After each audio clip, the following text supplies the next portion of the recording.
नमस्कार, मैं हूं मानसूर इकबाल और आप सभी का स्वागत है दमोह न्यूज 24 पर। आइए नजर डालते हैं आज की प्रमुख खास खबर पर। भारत के आकांक्षी जिलों में दमोह दूसरे स्थान पर है। मध्य प्रदेश में पहले पायदान पर रहा है। आकांक्षी जिला के सभी कंपोजिट्स को मिलाकर दमोह भारत में दूसरे पायदान पर रहा है।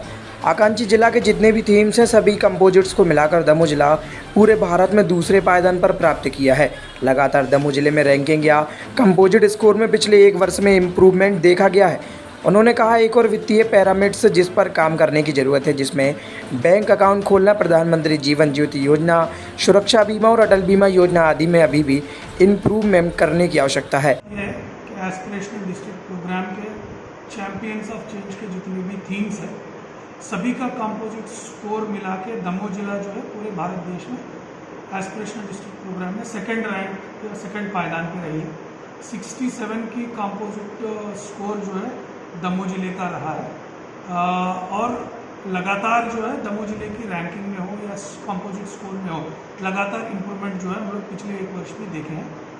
और एक अपने वित्तीय पैरामीटर है जिसमें अब और हम लोगों को काम करने की ज़रूरत है, जिसमें मेनली अपने बैंक अकाउंट्स खोलने की काम हो, प्रधानमंत्री जीवन ज्योति बीमा योजना हो, सुरक्षा बीमा योजना हो या अटल पेंशन योजना में अभी भी स्कोप है जिसमें बहुत ज़्यादा इम्प्रूवमेंट हम लोगों को करना है। इसके अलावा भी जितने भी और थीम्स हैं उसमें भी जहाँ जहाँ पे हम लोगों को अपने यहाँ पे गैप्स पाए गए हैं उसको प्रयास करेंगे इस लगातार जो है उस गैप्स को कम करने के लिए और लगातार जो है अपना पायदान इम्प्रूव करने के लिए। अब हम लोगों की टारगेट जो है इस बार की कंपोजिट स्कोर जो है वो पूरे देश में ही नंबर 1 ले आने का प्रयास करेंगे। पहले से ही दमोह जिला जो है अपने यहाँ पे एस्पिरेशनल डिस्ट्रिक्ट प्रोग्राम में मध्य प्रदेश में नंबर 1 रही है और अभी भी नंबर 1 है। लेकिन अब हम लोगों को टारगेट ये लेना है कि सभी बिंदुओं पे हम लोग जो है अच्छे पायदान पे रहे और पूरे देश में भी हम लोग नंबर 1 आने की पूरी प्रयास करेंगे। सभी जितने भी अपने विभाग इसमें जो भाग लगातार प्रयास करके अपना इम्प्रूवमेंट किए उन सभी को बधाई है और उनसे रिक्वेस्ट ये भी है कि लगातार जो है हम लोगों को ये इम्प्रूवमेंट की सिलसिला जो है आगे भी रखने की ज़रूरत है और ज़िले की जितने भी और हम लोगों को काम करने की ज़रूरत है उस पर भी पूरी फोकस के साथ आगे बढ़ेंगे। भगवान विष्णु के छठे अवतार भगवान परशुराम जी का जन्मोत्सव हर्षोल्लास के साथ मनाया जा रहा है। संपूर्ण ब्राह्मण समाज एक साथ भगवान परशुराम के जन्मोत्सव पर परशुराम टेकरी पर एकत्रित हुआ, जहां भगवान परशुराम का विशेष हवन पूजन आरती हुई। इसके बाद शाम के वक्त शहर के पार्वती मंदिर से शोभा यात्रा निकाली जाएगी, जो शहर के प्रमुख मार्गों से होते हुए वापस शिव पार्वती मंदिर में समापित होगी, जहाँ एक विशाल भंडारे का आयोजन संपूर्ण ब्राह्मण समाज द्वारा किया जा रहा है। पूरे दमोह जिले में परशुराम जयंती के उपलक्ष्य पर साप्ताहिक कार्यक्रम आयोजित किया जाता है। जिले के 7 विकासखंड मुख्यालय में विशाल शोभा यात्रा का आयोजन किया जाता है, जिसमें पूरे जिले के ब्राह्मण समाज के लोग एकत्रित होते हैं।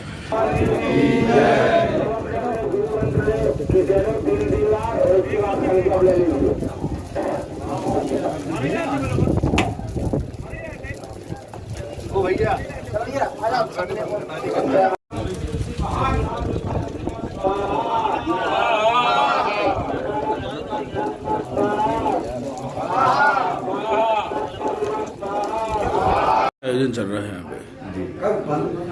तो आज परशुराम प्रगट उत्सव मनाया जा रहा है प्रतिवर्ष के अनुसार परशुराम टेकरी पर और आज समस्त ब्राह्मणों का यहाँ पूजन याचना हुई और उसके बाद में हवन भी होगा। ये जगदम्बा के पुत्र हैं, रेणुका की माता हैं और इन्होंने महेंद्रगिरी पे ही तपस्या करके अपना बलपूर्वक किया था, इसलिए इनको शंकर जी का वरदान था जाकर के ये हमेशा कलयुग में माने 6वां अवतार होंगे और कली काल उनका प्रत्यक्ष होगा। जैसे हनुमान जी है, जगदम्बा है और परशुराम जी है, तो उनका अवतार प्रतिवर्ष अनुसार परशुराम टेकरी पर और सर्व ब्राह्मणों के द्वारा इनका पूजन याचना किया जाता है। विधिवत प्रसाद को वितरण किया जाता है, हवन इत्यादि किया जाता है। फिर इनका 6वां अवतार है और कलयुग में ही इनकी महेंद्रगिरी पर्वत पर अटल महिमा है, जिससे आप देख रहे होंगे कि परशुराम टेकरी है और एक पहाड़ी क्षेत्र भी है। यहाँ आकर के इनकी विशेष कृपा बरसती है और इनकी विशेष कृपा आनंद से आराध्य देव से सबकी मनोकामनाएं पूरी होती है। तो हर शनिवार को इसमें दरबार लगता है जहाँ पर इनकी मनोकामनाएं पूरी होती हैं, तो भंडारा वगैरह के साथ बोलो परशुराम भगवान।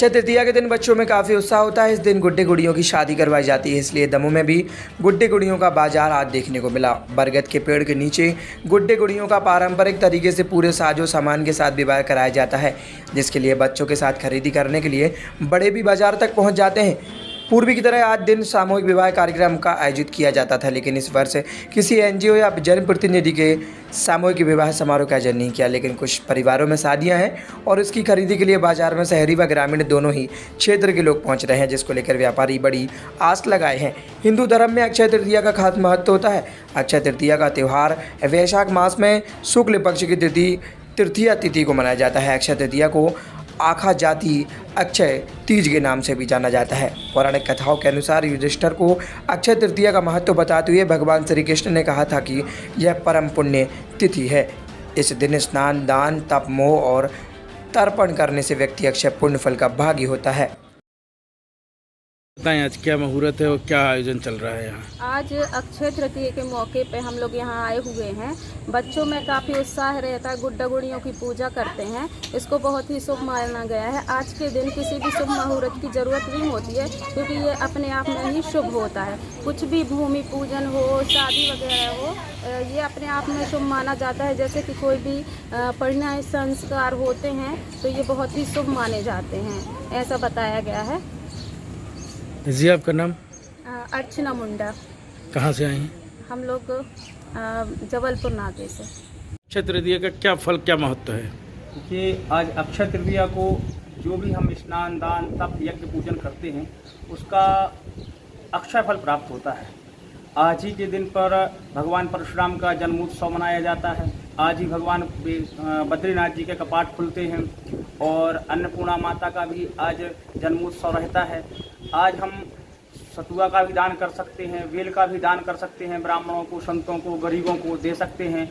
और आज हम जो भी कर्म करेंगे उसका कभी क्षय नहीं हो सकता है, चाहे वो हम शुभ कर्म करें, चाहे वो हम अशुभ कर्म करें। अगर हम अच्छा कर्म करते हैं तो उसका भी क्षय नहीं होगा, जो कि हमारे लिए अनंत जन्मों तक वह हमारे पास रहेगा और उसका लाभ हमारे लिए प्राप्त होता रहेगा।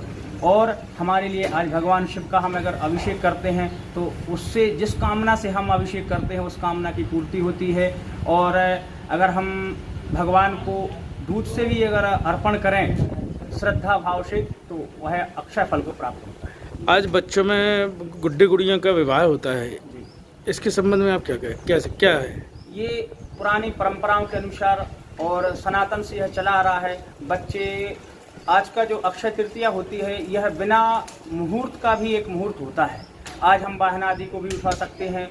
गुड्डे गुड़ियों की जो रहता है विवाह, उसमें बड़े हर्षोल्लास के साथ में चने की दाल के साथ में बरगद के पेड़ के नीचे छोटी छोटी गुड़ियाएँ और बालिकाएं जाती हैं, वहाँ पर उनका छोटे छोटे गुड्डे गुड़ियों का विवाह संपन्न कराती हैं और हर्षोल्लास के साथ में उसका कि ताकि ये हम छोटे छोटे जो विवाह कर रहे हैं गुड़ियों के साथ में, उससे हमारे जीवन में अच्छा फल प्राप्त हो। और जिस प्रकार से सुखमय हर्षोल्लास के साथ में छोटी छोटी बालिकाएं उन विवाह को संपन्न कराती हैं, उसी प्रकार से हमारे घर में भी सुख समृद्धि ऐश्वर्य की प्राप्ति होती रहे। शास्त्री कमलेश प्रसाद मिश्रा।